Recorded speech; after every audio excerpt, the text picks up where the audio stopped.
championship. Okay, so meron po tayong 7 teams, morning ballers, tatlo. Ang guest team po natin, Thursday Hoopers, Magdalo, Sita Italia, nasa yung Sita? Isa lang? Asa sila? Ano ba yun? At saka Grand Airworks po. Okay, simple program lang tayo. So, simulan natin yung program sa prayer na panguna ni Vice 1. Vice, prayer muna tayo. Magandang umaga po sa atin lahat na tayo may konting panalangin. Salamat sa Panginoon sa namumuno ng liga nito na nagkahari ang kapayapaan sa bawat kasamantala. Iwasan natin ang kasakitan at pagkakura sa banang ko. At panatiliin natin ang pagiging at good sportsmanship ng bawat isa. Naway makumpisa at matapos ang mapayapa sa liga nito. Hiling ang dalangin namin sa pagkakaisa. Amen. Maraming salamat, guys. Okay, para naman po sa oath of sportsmanship, tinatawagan mo po yung ating bagong graduate na nurse, Jonas Espiritu.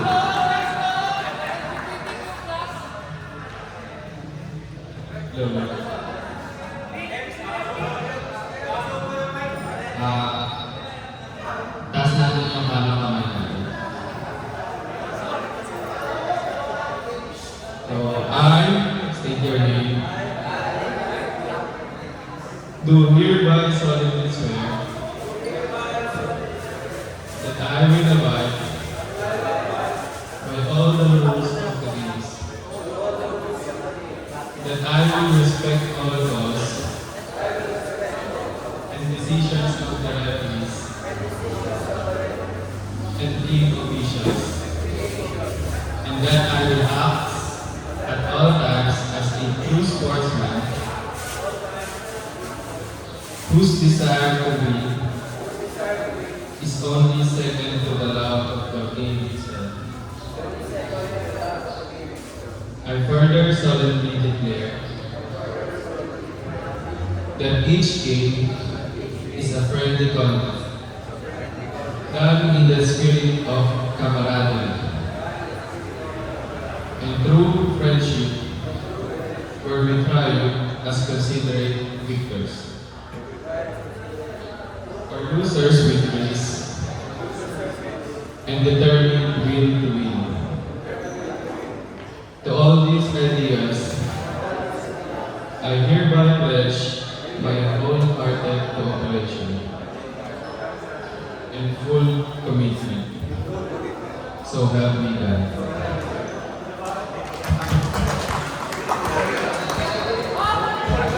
Okay, check. Okay, so paliwanagan po natin yung ating magiging flow ng ating tournament. Lapit po kayo para marinig mo ako. Lapit lang po tayo dito. Sige, lapit ka. Press lang po tayo kasi pipicture din tayo mamaya. Okay. Bale, meron po tayong 7 teams. Single round, elimination po tayo. Bale, isa lang po ang malalaglan. Yung top 1 and 2, automatic po, semis. 3, 4, 5, 6, knockout po tayo sa quarters. Magkakaroon lang po ng twice to beat, yung sa semis, pag wala po silang talo. Malinaw po? Pag nagkaroon po ng talo, wala po tayong twice to beat sa semis.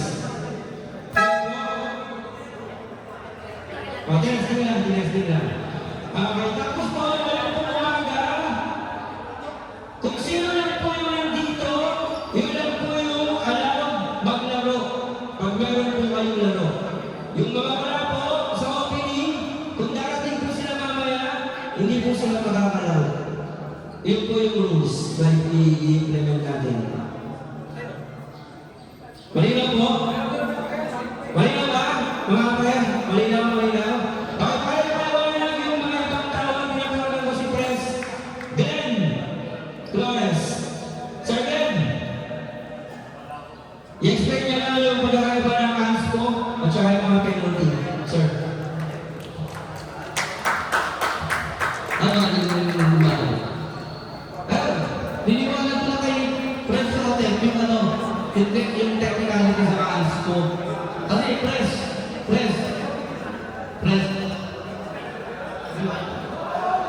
May bayo daw yung aso rito.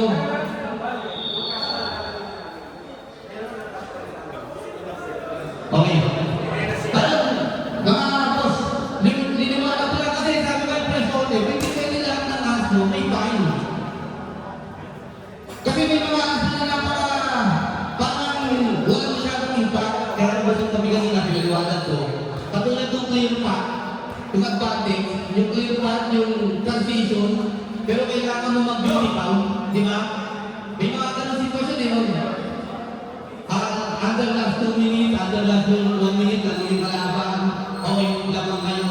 Tapos transition, nauna na yung B1, A2, yung kami ng A2, yung player na advantage na sa transition, kaso ang depensa, tapos katabi ko yung A1, yung player mo ay bola, tapos papawin ko mag-duty foul ako. Pero wala namang impact. Pero yung natin, last po tayo, di ba? Pinipiliman ko na siya rotin, baka pwedeng hindi nalagyan ng ano yun. Ng time. Kasi wala namang impact yun eh. Yun nga lang, ano pa rin yun? So, magiging ano nito, press. Pero kasama, kaususin nila, ni Brasote, kasama pa yun. Sit out 3 minutes daw yun. Kaya walang impact, sit out 3 minutes. So, magpapila pa tayo ng 3 minutes pagkala. Di lang yung mga anak natin, press yun. Effective music and go. Tumama. Tumalo yun. Mga yun, may kaya tayo yun. Effective music and go. Tumama.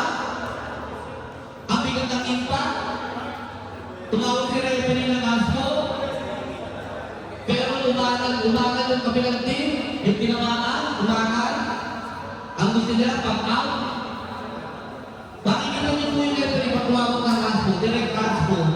Bago sila mag-report sa committee, magkakadat po yan.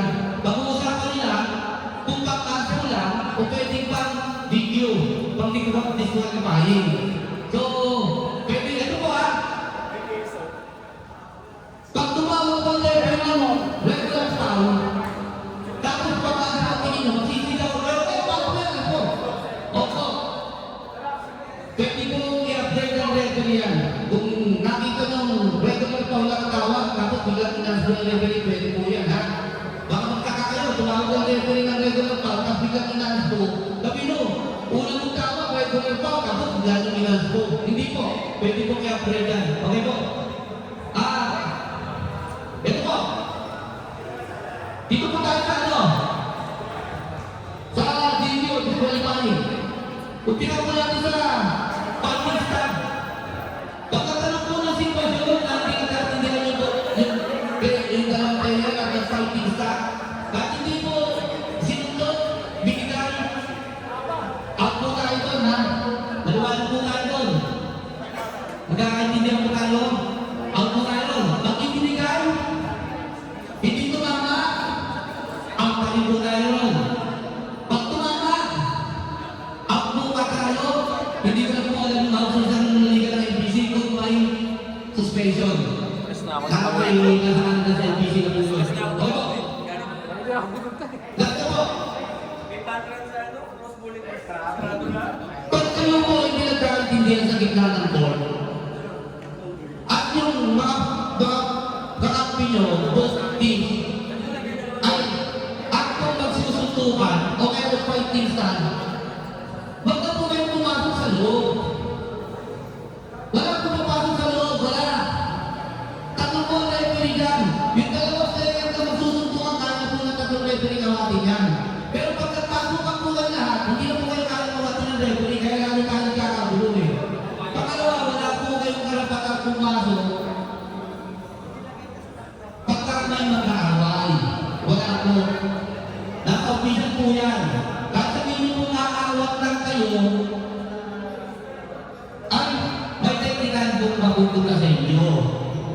Pumasok. Nagabahan dito. Tapos nagabahan. Ikaw si player doon sa pet, nainit ka rin. Pumasok ka. Tapos pagkatito, nung ilaw ka, sabi mo, aawat ka lang. Hindi po. Hindi po sa rules ng basket kung tinatanggap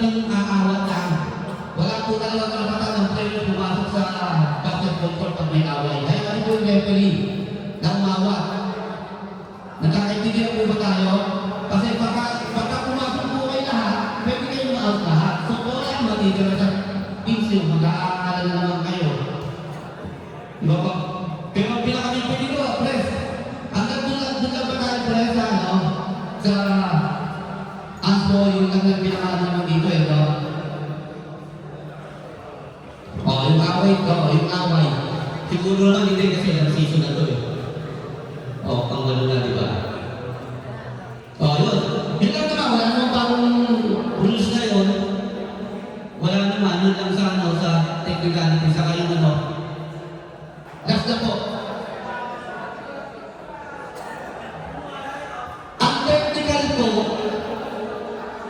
ay hindi po referee ang gumagawa. Ang gumagawa po ng technical ay players. Hindi po kayo technical ng referee kung hindi kayo gagawa ng para technical kayo. Dahil ang referee po hanggang maaari ayaw mag-technical yan. Patotoo yan, ayaw. Lalo kayo ng anspo na yan, may bayan. Papasok ko ng referee, i-anspo kayo ng i-anspo. Itapos na. Makakakit kayo sa referee. Di ba? So, tandaan mo,